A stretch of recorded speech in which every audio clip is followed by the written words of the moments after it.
Good evening, and welcome to Hello, It's Us, Perspectives on Inclusion. This program is dedicated to educating the general public about issues that are important to people with disabilities.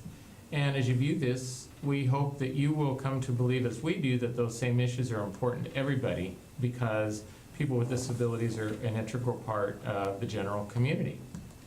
Hello, It's Us is brought to you through a collaboration between the University of Iowa Center for Disabilities and Development, Uptown Bill's Coffee Shop, and the good people here at Public Access Television. My name is Mike Hoenig. I work at the University of Iowa Center for Disabilities and Development, and I serve as a co-host for Hello, It's Us. Keith? I'm Keith Ruff. I am retired and almost complete the book I'm working at. You really are. Yes, because we're taking photographs over the weekend All right. for the book. Well, you need to let us know when that gets done so we can do a show on it. Welcome, Bob. Thank you. It's always a pleasure to have you here. Thank you. It is, and this is going to be especially interesting. It's always one of our favorite shows to do, the Iowa General Assembly wrap up, and I'm sure we'll have no shortage of topics to talk about. I guess we should formally introduce you, or actually we'll just let you do it yourself, because this is going to be one of the last two times you do get to introduce you. Well, we can always have you back, but in your capacity as a senator, go ahead, Senator Dvorsky, and introduce yourself to our audience here. Thank you. I always enjoy these shows, and I appreciate being here. I'm State Senator Bob Dvorsky from D-Coralville, and this is my last year serving in the Iowa House or Iowa Senate, and it will be the 32nd year. So I'm still a state senator here till January 13th, and on January 14th, we'll swear in a new state senator, who I'm hoping is Zach Walz, who is the Democratic nominee. And right now, he only has a libertarian. Not to take anything away from Carl, the libertarian, but libertarians usually don't win. So assuming Zach gets elected, Zach will be taking over in Senate District 37. So 32 years, huh? 32 years, quite a run. Congratulations. Thank you. Yeah, that's Thank you. exciting. Were you a state representative for a time too, or? Yes, 7 years on the Coralville City Council, and then about 7 years on the as a state representative. And 32 years in the Senate. 32 years total. Oh, 32 years total. 7 years in the House, and then the remainder in the Senate. Bob, could you touch on one or two of your highlights during the 32 years? Wow. Or more if you want. That's a tough one, huh? Well, it really is. It's always interesting that people talk about that, and you try and look back, and you can remember what happened 20 years ago. You probably don't remember what happened yesterday. So, but one of the things that I was thinking about when you talked about that question earlier, what would be one of the highlights, and I guess the first thing you need to mention is that anything done in Des Moines is the rule of, what is it, Rule 78, which means you have to get at least 51 votes in the Iowa House, 26 in the Iowa Senate, and the governor has to sign it to get any legislation done. So, and then it's, and particularly serving in the Senate all these last several years, you need to get 26 votes to pass anything. So that means you have to work with other people. So that's the first thing I want to say is you always only as good as the other people you work with and the staff. And we've had wonderful staff over the years in Des Moines. And so that's the first thing, is it really is who you work with and how you're able to get things done there. So.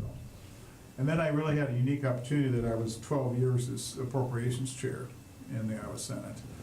And some of the people who've been around a long time say that might be a record, because that's kind of a tough job, and to deal with that all those times.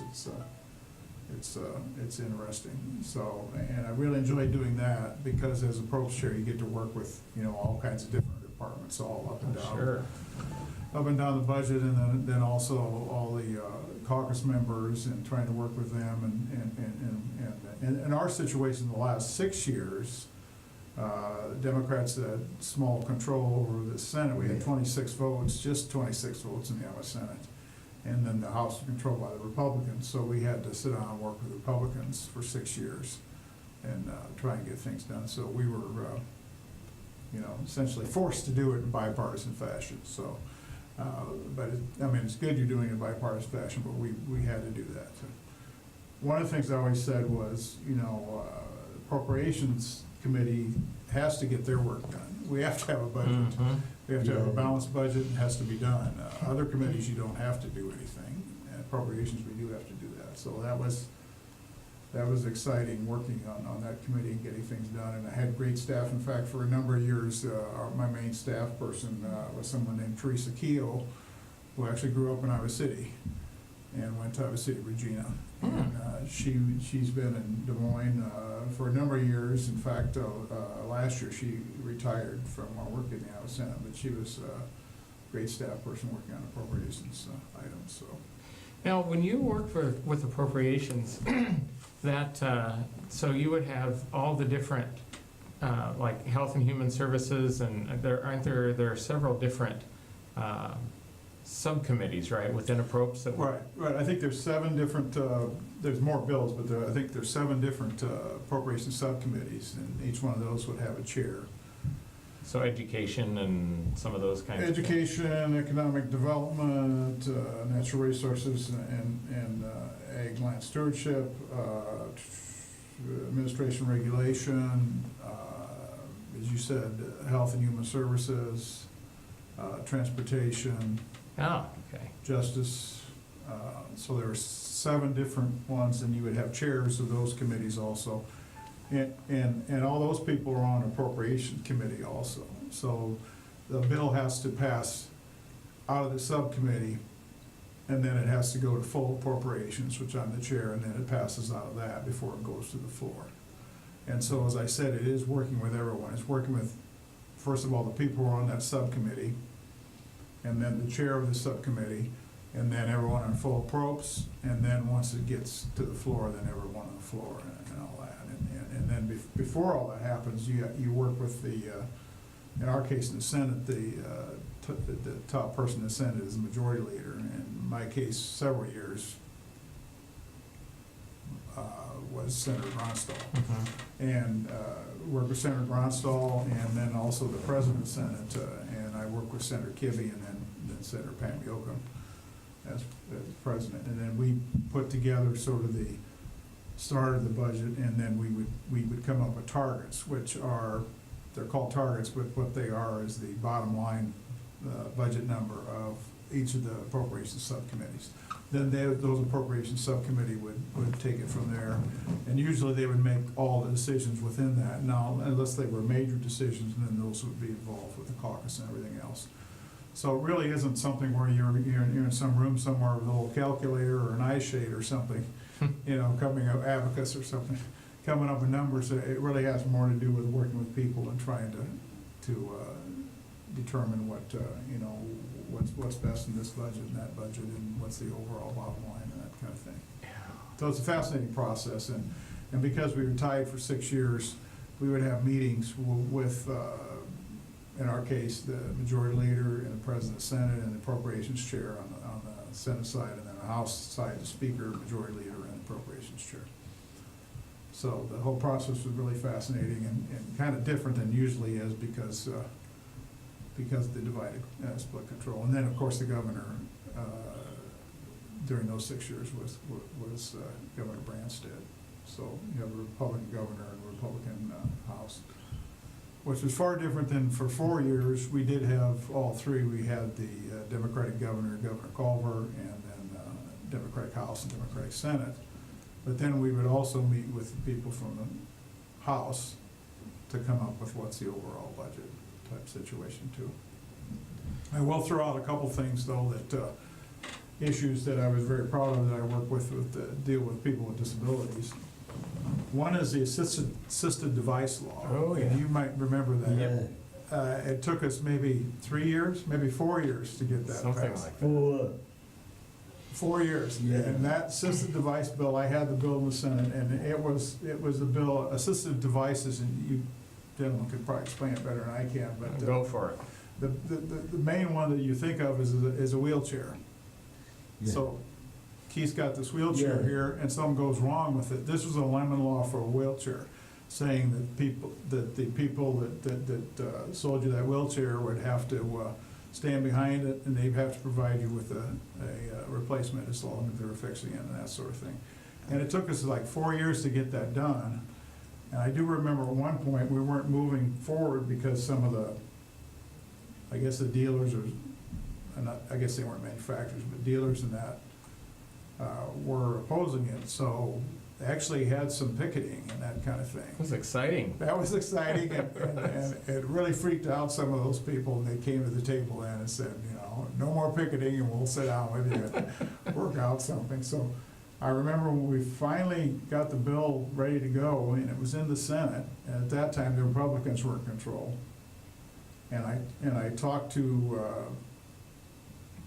I guess whoever the majority leader or it would have been the majority leader, you know, could we get this bill moving? And he said, well, just a minute, you check with the lobbyists for the Association of Business and Industry, and they had to sign off on it. And they actually did, so we finally got it passed. But it took us about, as you said, 4 years just steadily working on it, and very gratifying to get something done like that, and glad we have that in place in Iowa. Yeah, I remember those days. I remember that, Keith. Yeah. I think we were both involved at the Yeah. Systems Change Network at the time. Yeah, Yeah, and Amy Campbell was the lobbyist, if you remember. Yeah, that's right. She's, Yeah. Amy has a deep, dark secret she tries to keep quiet. And that is that her first job in Des Moines was working as on the House Democratic Caucus staff, and she worked local government. First job, and she dealt with the chair of the local government committee, which was me, in 91 and 92. Is that Yeah, right? something like that. And then- Obviously, she's gone on to do bigger and better things, and does a good She's job as she's a a lobbyist. savvy lobbyist. Yes, she's a very good lobbyist, and worked on that lemon law really a lot. The second thing that, and you guys can comment on both these things. Okay. The second thing that I worked on, disability, is I got funding for the first time. We put state funds into Centers for Independent Living. yes. And that was a few years ago, and unfortunately, the number kept dropping, and now I think it's fairly small I now. guess it was like 86,000 or something Yeah, for the whole state. when we first started, we had 100,000 or 150. I At can't remember. least, Might have yeah. been 200. Anyway, that was the first time they came to me, and we were able to get that in place. And now, I guess the idea that it's actually in the budget is a good thing, even though it's only 86,000. That's a line item in the budget, and people are aware of it, and then hopefully we can get, more support over the years to support that, so. I'd like to comment on that, and then Keith, I don't know how exactly involved you were with the grassroots part of it, but my understanding was that Sherry Clark was one of the people who contacted you, and I wasn't even aware at the time that she was in your district, but I think I guess it doesn't really matter, but the fact was you listened, and I think Right. that's one of the things that, is we want to commend you, obviously, for taking up the cause, but I think it's also a message that really, those initiatives came, both of them, from grassroots Right. people, Right. Contacting you. You're the one that had to be receptive, because otherwise, it would have just fallen by the wayside, but people, those ideas just don't hatch, and we always try to get the message out loud and clear on these shows that it's up to you all, the viewers, to get out there and reach out to people like Senator Dvorsky to make your needs known and come with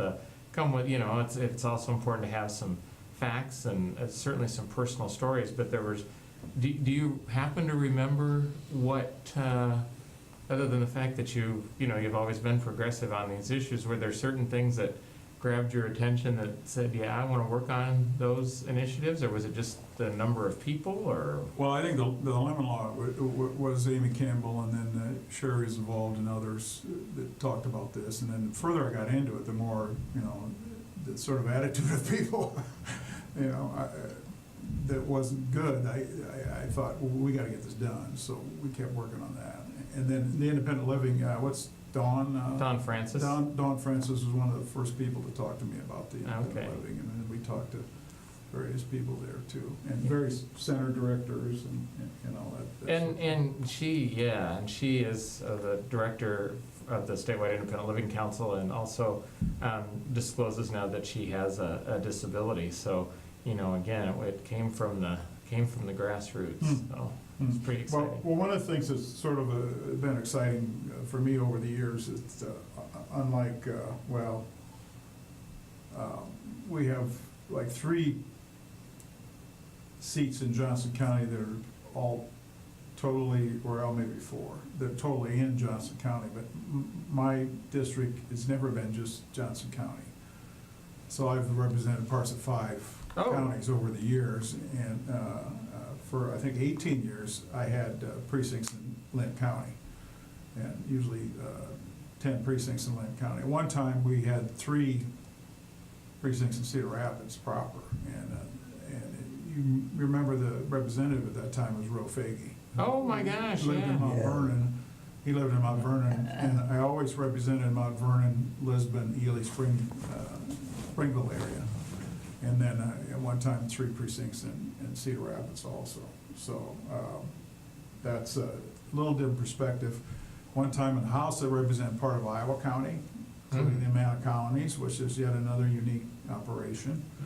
And then the last 6 years, I've represented all of Cedar County, as well as my base in Coralville and essentially Coralville and Solon, and 3 precincts on the far western side of Iowa City in Johnson County, and then all of Cedar County and the city of Wilton. And Wilton's actually in Muscatine County, so that's yet another county. So, Oh, yeah. So I had Muscatine, Lynn, Johnson, Iowa, and what's the other one? Lynn, Johnson, Iowa.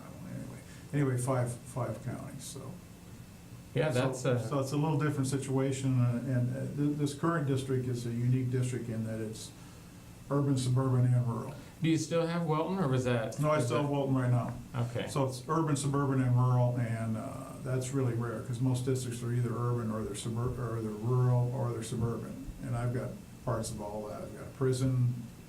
I've got Kirkland Community College Regional Center. So there's lots of things going on in here, which is kind of exciting also.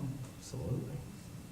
So What really embarrassed me with you, Bob, is that you always listen to us when we brought up the PA program, personal assistance. You always had an open mind about that. right, well, Could you comment on that? on the PA Personal program? assistance and. yeah, we tried to work on that and get funding for that for Yeah. a number of years. And we've been, I guess partially successful on, but lots of things that people don't understand with people with disabilities. I am sort of amazed at, and I guess this number's right, just like 20% of the population Something like have had a that, roughly. disability or will have a Yeah. disability. Yeah. And that's a huge number. I mean, people need to understand that, it's, Yeah, it's, and I'm a big fan of Senator Harkin and ADA, that's important, but there's all sorts of other laws and things Yeah. out there. The Olmstead decision and all sorts of things that are out there that we need to still keep promoting and dealing with, so. one of the things that, since we're on the topic of some of your things that we've appreciated over the years, is I had the opportunity for the first time since I've worked at CDD this year to become involved with the LEND, the Leadership Education and Neurodevelopmental and Related Disabilities. I actually got it out program, and I know that you came this year to the one of the noon seminars and spoke, and then Right. and then I believe Representative Kaufman and I were there. yeah, and then I think you got some of them came to see you up in Des Moines, and my understanding is that you've had a long-term commitment to doing that, and that's a really important thing, because I think it was a good experience for me and Len this year because I realize that I'm getting old. And a lot of the students, you know, I mean, Keith, you know, you and I have been fortunate to have relationships with legislators for a long time. And I was surprised, you know, a lot of the students there are 26, 27 years old, or younger maybe. Yeah. And it was pretty scary for them to think about that they were going to be meeting with legislators. And they wanted, you know, anybody that had had any experience to be with them and help them. And I think you're being, you know, so approachable and willing to relate to that population as well, not just for the disability piece of it, but just to help them realize that, you know, you're a public official, but you know, you're still a human being first. And that makes a big impression on the students. So. It really did on me.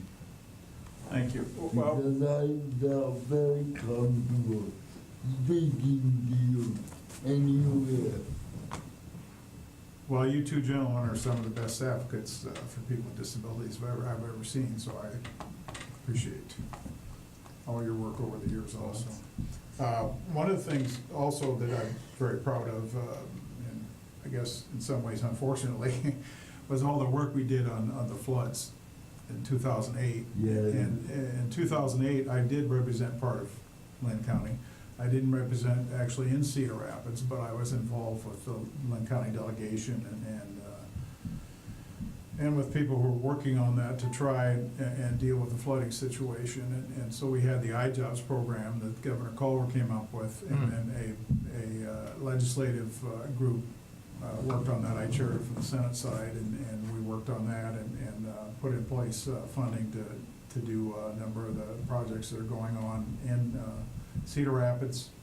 The main ones that were really hit hard around here, Cedar Rapids obviously really hard hit, Coralville was hard hit, and the University of Iowa. And then Iowa City had some, but it was mostly localized flooding in Iowa City. Now, obviously, you know, raising the Park Road Bridge and Dubuque and all that's a major undertaking, but relatively they weren't as hit as much as the University of Iowa and Iowa City, or University of Iowa, Coralville, and Cedar Rapids. So we really worked on the iJobs program and helped all the various communities there to get out of that whole situation, and that was really gratifying. One of the things that the University of Iowa did is as you know, they had all these buildings that were affected, something like 24 buildings or whatever. And they came to us and said that if they needed $100 million, if they were able to get $100 million from the legislature, they could access over $500 million from FEMA.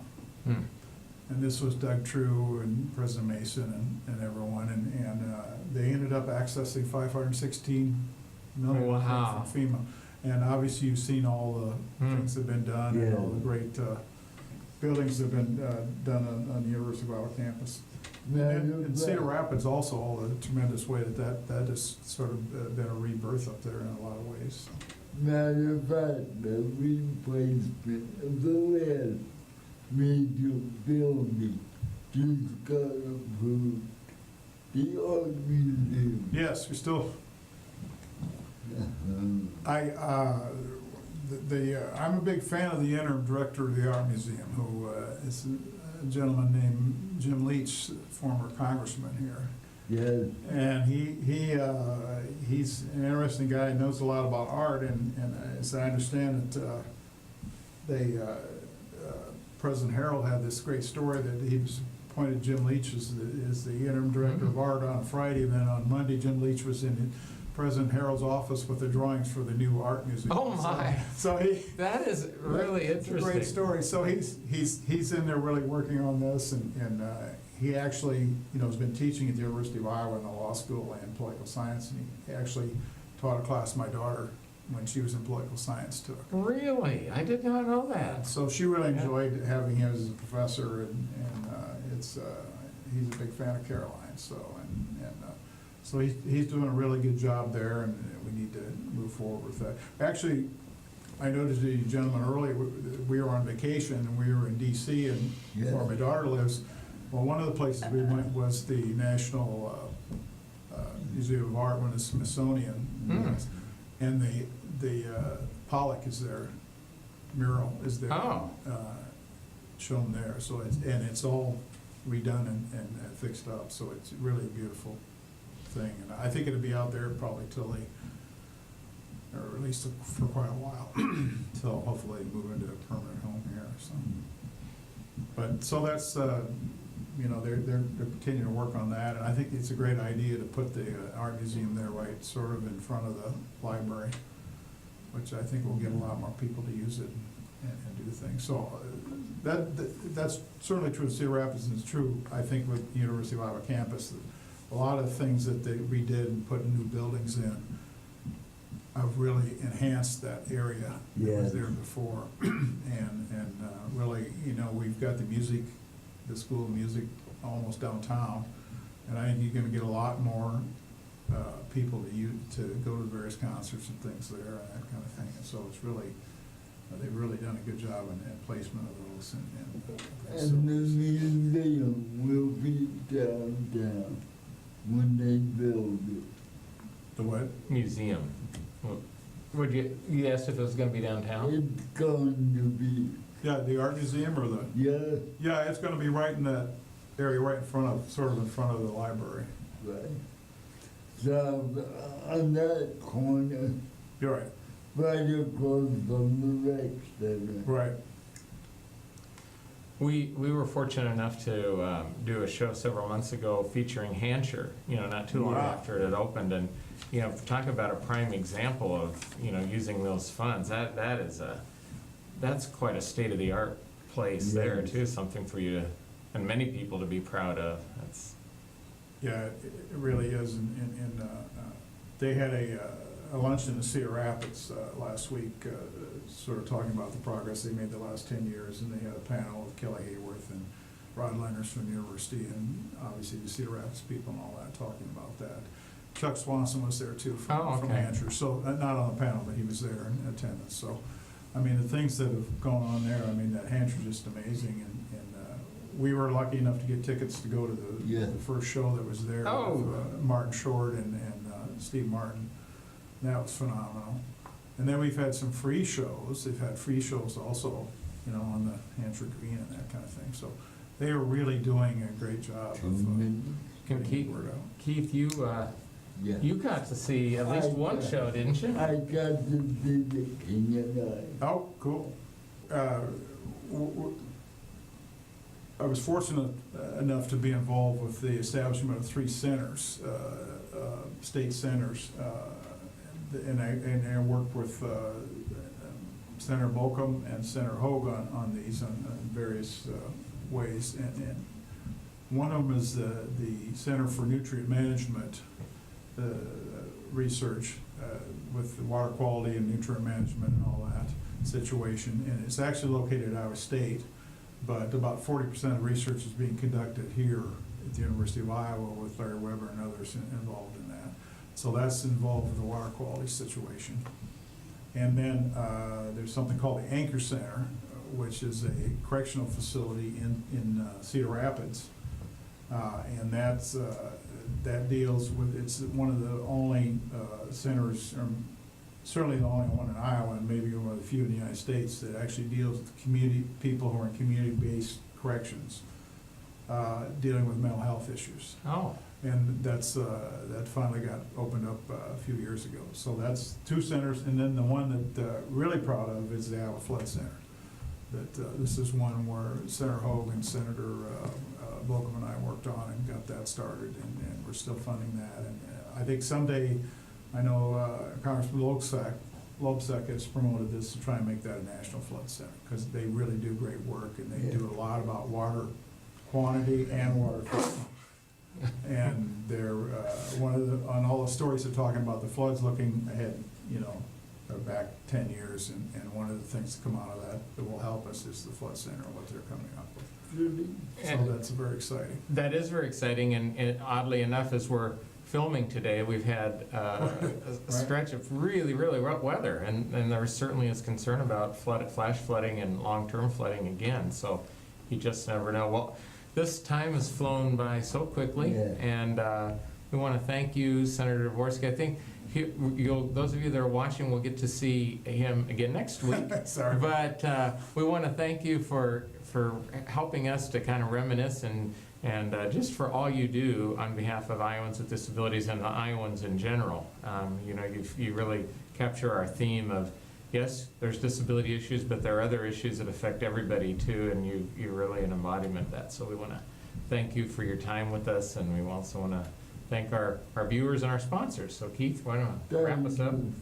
Thank you, Senator, for coming. And I hope it dries out for you all. And have a good week. Bye now.